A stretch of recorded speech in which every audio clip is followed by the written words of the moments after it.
আসসালামু আলাইকুম সবাইকে। এই যে মাহফুজ আলমকে যে বোতল ছুঁড়ে মারলো, তো আজকে সারাদিনই এটার একটা রেশ যাবে, হ্যাঁ?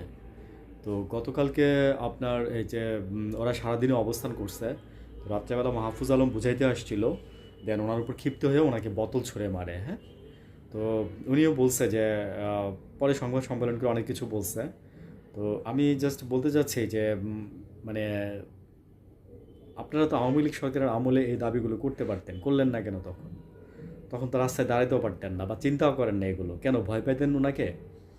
আর এই সরকারের আমলে পারতেছেন, মানে এই স্পেসটা কি এই সরকার তৈরি করে দিছে তাই? মানে এই জন্য এটাকে মিস ইউজ করতেছেন আপনারা। মানে একটা দেশের ভালো কি মানে সবাই মিলে চান না কখনো যে একটা দেশ ভালো হোক? আপনারা এতটা বছর, 16টা বছর, 15টা বছর ওয়েট করতেছেন, পারছেন। আর এখন আপনারা জিনিসগুলো কয়েকটা মাস ওয়েট করতে পারতেছেন না। আপনাদেরকে বলা হয়েছে যে জুনের বাজেট আসুক, তারপরে আপনাদের এই বিষয়টা দেখবে বা করবে। আপনারা ভাতা চাচ্ছেন, মানে অযৌক্তিক একটা কারণ আমি বলবো। কেন বলবো জানেন?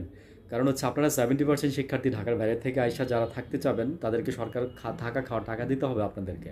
কেন আপনারা জানতেন না যে এখানে হল নাই? হ্যাঁ, আপনাদের এভাবেই থাকতে হবে কষ্ট করে। জানতেন তো। তো আমার কথা হচ্ছে কি, আজকে দেখেন পাশাপাশি আরেকটা ঘটনা, গতকালকে যে নার্সিং ইনস্টিটিউটের ওরা আসছে, ওদের স্নাতক সম্মান, ডিপ্লোমা যারা করতেছে তাদেরকে আসছে স্নাতক সম্মান দেওয়ার জন্য। ঠিক আছে? তো আপনি তো মানে চেনে ভর্তি হয়েছেন, তাই না? তো আপনি এই দাবিটা কেন করতেছেন? আওয়ামী লীগ সরকারের আমলে করছেন।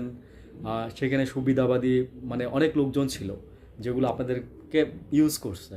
তো আপনারা তো লেখাপড়া শিখতেছেন, তাই না ভাই? আমি জাভি ইউনিভার্সিটির শিক্ষার্থীদেরও বলি, আর আপনাদের মানে নার্সিং ইনস্টিটিউটদেরকে বলি যে আপনারা তো শিক্ষিত হচ্ছেন, পড়াশোনা শিখতেছেন। তো আপনারা যদি এরকম শিক্ষিত হয়ে যদি এরকম করেন, তাহলে মানে যারা অশিক্ষিত আমি বলবো যে তারাই ভালো আপনাদের চেয়ে, তারা ভালো বুঝে। ঠিক আছে? আমি আজকে এই জিনিসটা নিয়ে আপনাদের সাথে কথা বলতাম না এই বিষয়ে, করতেছিলেন দেখতেছিলাম।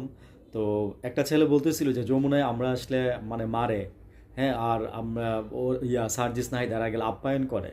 কথাটা ভুল বললেন ভাই। আপনি কি সেদিন ছিলেন না? আপনি একটা ইস্যুর সাথে আরেকটা ইস্যু মিলাবেন না, বুঝছেন? নেগেটিভ তৈরি করতে জানেন আগে, তারপরে কথা বলেন। মানে জাস্ট মুখ দিয়ে যা আসে তাই বলে ফেলেন না। বিকজ আপনি যেটা বলছেন সেটা এটার সাথে তো যায় না ভাই। মানে ওইখানে একটা ছিল যে সবার মানে দেশের মানুষের একটা দাবি, আর আপনারা কি গেছেন একটা ভার্সিটি, এটা জাস্ট মানে 3টা দাবি, তার মধ্যে এটা আরও এটা রিলেটেড আরও 2টা হবে মেবি, বুঝছেন? তো এগুলো আসলে ভালো কাজ না ভাই, ভালো লক্ষণ না। আমি জাস্ট বলতে চাচ্ছি যে শিক্ষায় শিক্ষিত হচ্ছেন, শিক্ষায় শিক্ষিত হয়ে অ্যাকচুয়াল মানুষ হন। ঠিক আছে? এটাই আমার কথা। ভালো থাকবেন সবাই। আসসালামু আলাইকুম।